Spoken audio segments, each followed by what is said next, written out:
Good evening students. आज हम पढ़ने जा रहे हैं क्लास 10th की mathematics exercise 4.1 question number second कराएंगे। देखिए यहाँ पर फर्स्ट करा दिया था ना, सेकंड में कह रहा है कि represent the following situations in the form of quadratic equations. तो यहाँ पर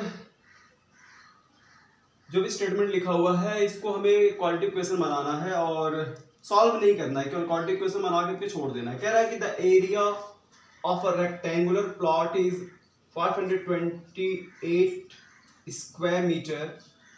The length of plot in meters is one more than twice its breadth. We need to find the length and breadth of the plot. तो यहाँ कह रहा है कि एक प्लॉट है जिसका एरिया दिया हुआ है 528 स्क्वायर मीटर। तो कह रहा है कि हाँ the length of the plot is one more than twice its breath. तो हम मान लेंगे लेट, क्योंकि लेंथ जो है डिपेंड कर रही है ब्रेथ पे, तो let x metre be the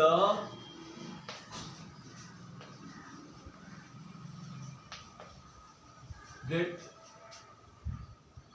of plot.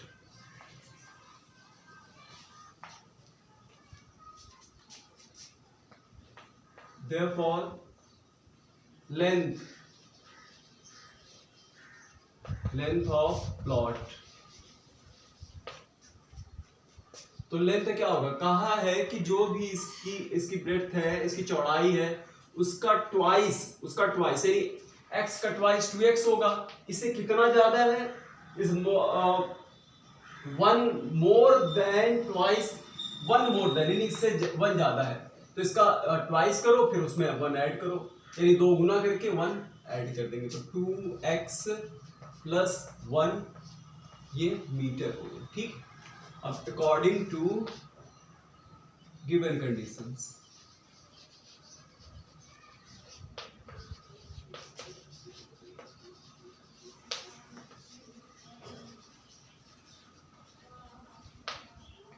यहां पर कहा है कि एरिया इसका है, एरिया दिया हुआ है, एरिया कितना है 528 स्क्वायर मीटर। आप स्क्वायर मीटर को ऐसे भी लिख सकते हैं, स्क्वायर मीटर। तो अब आइए एरिया क्या होता है, एरिया कैसे निकालेंगे, इसका जो लेंथ है और जो ब्रेड्थ है इसका मल्टीप्लाई कर देंगे तो एरिया निकल जाएगा x into 2x plus 1 is equal to 528। इसका इसमें मल्टीप्लाई करेंगे तो 2x स्क्वायर आएगा और प्लस x, इसको इधर ले आते हैं, माइनस 528 इज इक्वल टू 0। यही है विच इज रिक्वायर्ड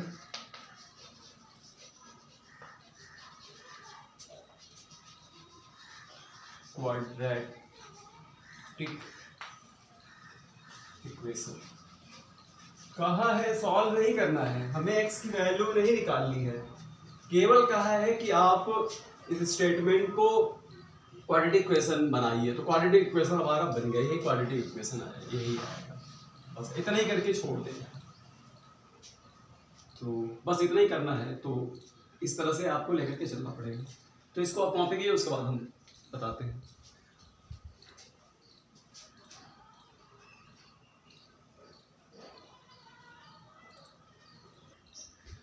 हाँ स्टूडेंट्स, सेकंड देखते हैं। कहा है कि the product of two consecutive positive integer is 306. We need to find the integers. तो हम लोग यहाँ कह रहा है कि 2 लगातार पॉजिटिव इंटीजर्स हैं या 2 पॉजिटिव नंबर्स हैं जिनका प्रोडक्ट 306 है। तो मान लेते हैं let x and x plus 1 be the two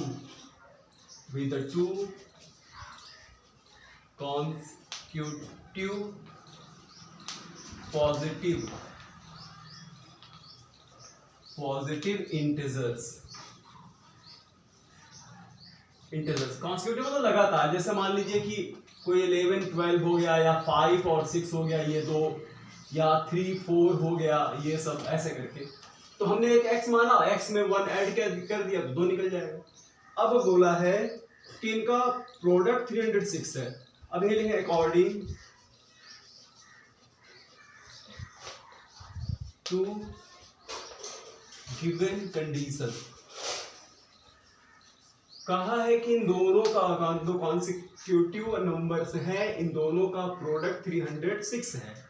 तो x into x plus 1 is equal to 306, इसको से मल्टीप्लाई कीजिए तो ये तो हो गया एक्स स्क्वायर प्लस एक्स, इसको इधर ले आएंगे, माइनस 306 इज इक्वल टू 0। तो हो गया विच इज रिक्वायर्ड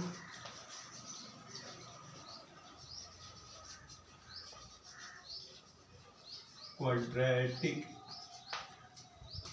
इक्वेशन। यही क्वाड्रेटिक इक्वेशन बन गया। बस इतना ही कहा है, आपको नंबर नहीं बताना है, बस कहा है कि स्टेटमेंट को क्वाड्रेटिक इक्वेशन में चेंज कीजिए। तो x square plus x minus 306 is equal to 0, ये आपका आंसर हो गया। ये मैथमेटिक क्वाड्रेटिक इक्वेशन है। इसको आप कॉपी किया थोड़ा बता देते हैं। स्टूडेंट देखते हैं थर्ड में कह रहा है कि Rohan's mother is 26 years older than him. कह रहा है कि रोहन की मदर है जो कि रोहन से 26 इयर्स ओल्डर मतलब बड़ी है। The product of their age in years 3 years from now, मतलब प्रेजेंट उनकी जो एज है, जो प्रेजेंट एज है उससे 3 साल के बाद उन दोनों की एज का प्रोडक्ट जो है वह 360 हो जाएगा। तो we would like to find the Rohan's present age. तो हमें मतलब रोहन की प्रेजेंट एज को निकालने के लिए क्वाड्रेटिक इक्वेशन आप बनाइए। तो रोहन्स मदर, तो अब हम यहां पर मान लेते हैं कि रोहन की एज क्या है। लेट एक्स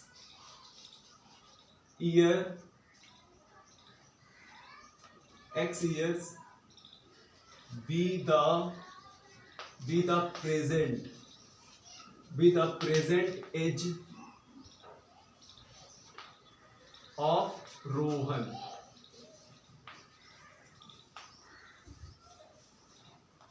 हमने मान लिया कि रोहन की जो प्रेजेंट मतलब अभी की प्रेजेंट एज जो है वह x years।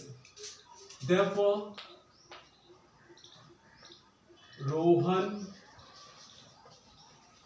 Rohan's mother age, Rohan की मदर की जो एज है क्योंकि वह इससे 26 इयर्स बड़ी है तो x प्लस 26 इयर्स, ठीक है।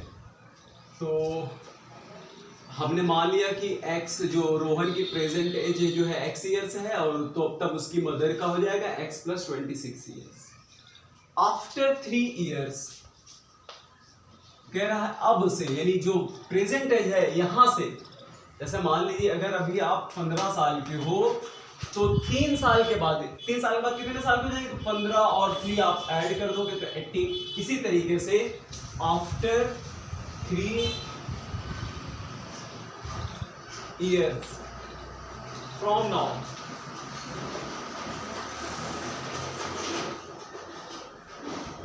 मतलब अब से, मतलब वर्तमान जो है, मतलब उनकी प्रेजेंट एज जो है वहां से, तो ठीक है आफ्टर 3 इयर्स। तो आफ्टर 3 इयर्स एज ऑफ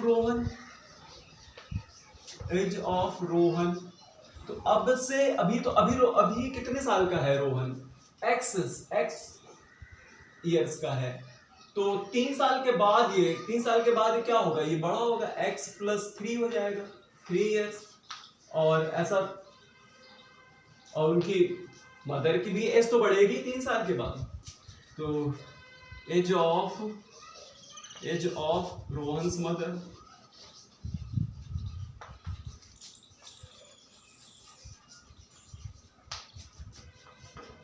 यहाँ क्या है x प्लस 26 प्लस 3, इसको ऐड करेंगे तो क्या आएगा x प्लस 29 ईयर्स, ठीक है, according to given condition.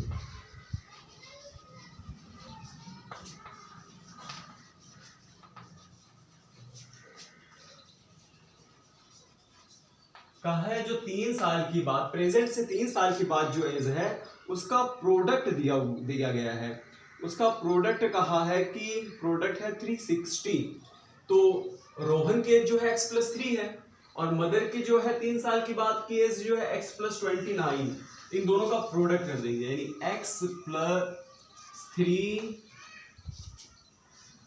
Multiply होगा x प्लस 29 और ये इक्वल है किसके 360, ये इतना आया।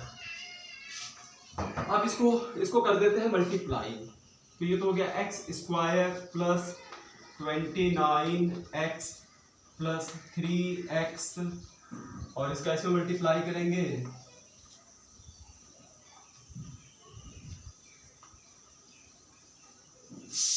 87 इज इक्वल टू 360। तो अब नीचे तो आपको दिखेगा नहीं, एक मिनट थोड़ा सा, स्टूडेंट सब देखते हैं। देखिए इसको हम इधर लेकर के आएंगे तो क्या हो जाएगा, सब्ट्रैक्ट हो जाएगा, यानी 87 माइनस 360 ऐसे आएगा, इसको सॉल्व करना पड़ेगा। तो ये तो मिल गया एक्स स्क्वायर प्लस 29x, इसको इधर लाएंगे तो 29 और 3 भी ऐड कर देते हैं ना, ऐड करके लिख देते हैं एक साथ में, तो 29 30 32, तो ये तो हो गया 32x और इसको इधर लाएंगे, यानी 360 में जब 87 को सब्ट्रैक्ट करेंगे तो 360 में जब हम 87 को सब्ट्रैक्ट करेंगे तो 733 मिल जाएगा 273, तो 273 वो भी किसका आएगा, इधर आने पर वो नेगेटिव आएगा, माइनस 273 इज इक्वल टू 0। यही आएगा आंसर, यही आंसर हो गया आपका, which is the required quadratic equation. तो आप यहाँ तक कॉपी कीजिए, उसके बाद आगे बताते हैं आपको। स्टेप 4 देखते हैं, कह रहा है कि A train travels a distance of 480 kilometre at a uniform speed, एक लगातार स्पीड से जा रही है, तब वह 480 किलोमीटर डिस्टेंस ट्रेवल करती है। If the speed had been 8 kilometre per hour less, अगर उसकी स्पीड कम हो जाए 8 किलोमीटर, यानी जो भी स्पीड से वह जा रही है उससे 8 किलोमीटर घट जाए, then it would have taken 3 hours more to cover the same distance, उतने ही यानी 480 किलोमीटर 480 किलोमीटर डिस्टेंस को कवर करने में उसे 3 आवर्स ज़्यादा लगता है। तो ऐसा करते हैं, मान लेते हैं कि उसकी यूनिफॉर्म स्पीड जो है ट्रेन की उसको मान लेते हैं, let x kilometre per hour be the uniform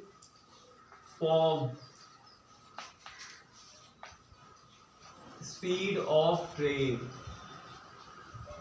यही ट्रेन इसकी स्पीड है जिससे वो ट्रेन चलती है। तो अब यहाँ पर इट स्पीड, अब मान लेते हैं कि x किलोमीटर पर आवर की स्पीड से उसको 480 किलोमीटर डिस्टेंस ट्रेवल करने पे कितना टाइम लगेगा। तो यहाँ लिखेंगे time taken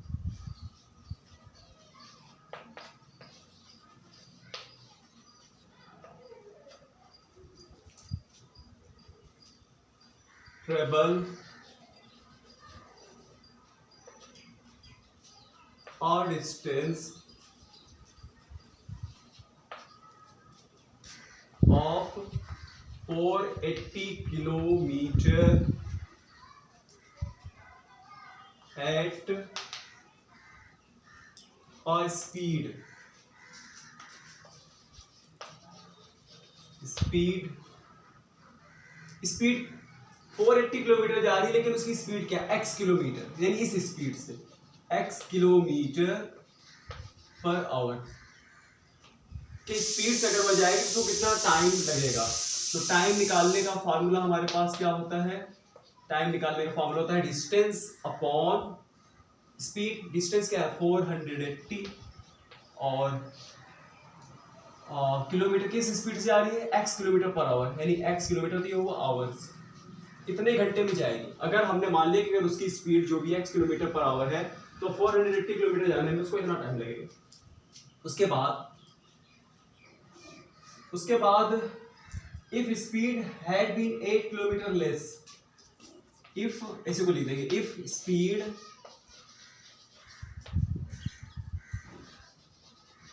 had been 8 kilometer per hour less than new speed, तो नई स्पीड उसकी क्या होगी, जब अगर वह धीरे जा रही है तो नई स्पीड होगी उसकी x minus 8 kilometre per our. अब यहां पर टाइम कितना होगा, अब इसी स्पीड से जाएगी 480 किलोमीटर, देन टाइम टेकन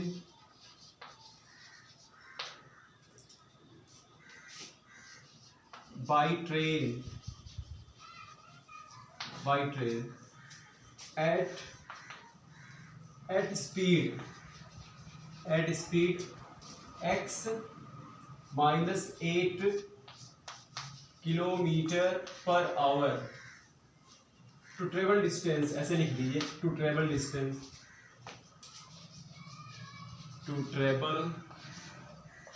उतना ही डिस्टेंस उसको जाना है, लेकिन इस बार उसकी स्पीड कम है 480 किलोमीटर। उसी स्पीड से मतलब उस स्पीड से कम है उसकी स्पीड, 8 किलोमीटर कम है, तो जाने में साफ सी बात है ज्यादा टाइम लगेगा। तो यहां पर टाइम कितना आएगा, तो यहां पर टाइम आएगा, इसका टाइम जब निकालेंगे तो ये आ जाएगा 480 अपॉन इस जो इसकी नई स्पीड है x माइनस 8 आवर आएगा, 8 आवर्स। एक मिनट देखें, नीचे चला गया है,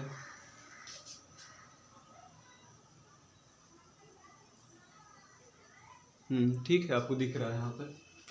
अब देखिए, अब खुद आप सिर्फ इसको देखिए, इसको ध्यान से देखिए, इसे हम ध्यान से देख रहे हैं, ठीक है।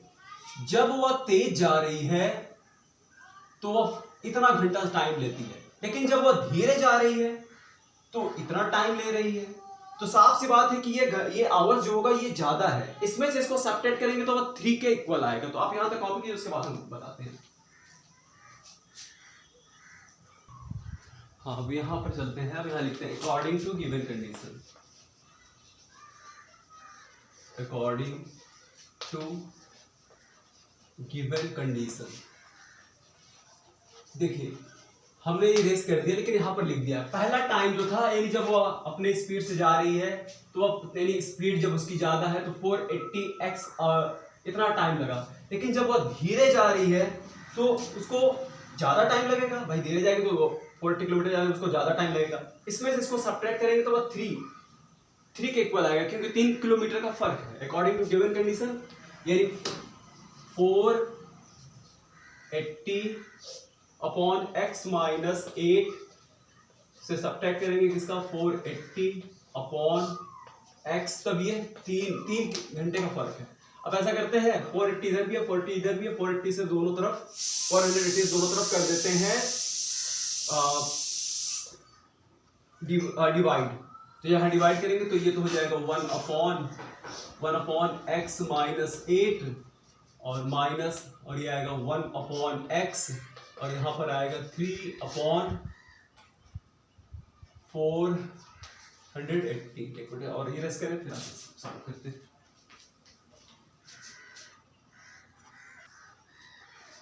स्टूडेंट्स, अब इसका ले लेते हैं एलसीएम। इसका एलसीएम लेंगे तो ये x इंटू x माइनस 8 आएगा, और इससे डिवाइड करेंगे तो यहाँ क्या आएगा, x x आएगा और माइनस से डिवाइड कर देंगे तो x माइनस 8 का प्लस हो जाएगा 8 और इससे इसको काटेंगे तो 160 आएगा। देखिए x से x कट गया, यहाँ आया 8, इसका कर देंगे मल्टीप्लाई तो ये हो गया x स्क्वायर माइनस 8x आएगा और यहाँ आया 1/60। अब इसे ऐसे करते हैं क्रॉस मल्टीप्लीकेशन कर देते हैं, ठीक है। क्रॉस मल्टीप्लीकेशन कर देंगे इसका तो x स्क्वायर माइनस 8 है, क्रॉस मल्टीप्लाई करेंगे तो ये कितना आएगा और इसका हो जाएगा, इसका आकर के यहाँ मल्टीप्लाई हो जाएगा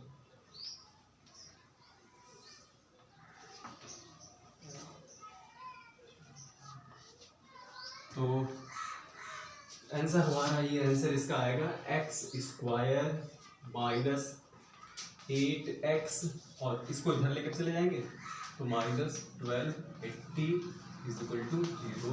यहाँ लिख देंगे which is required equation quadratic equation.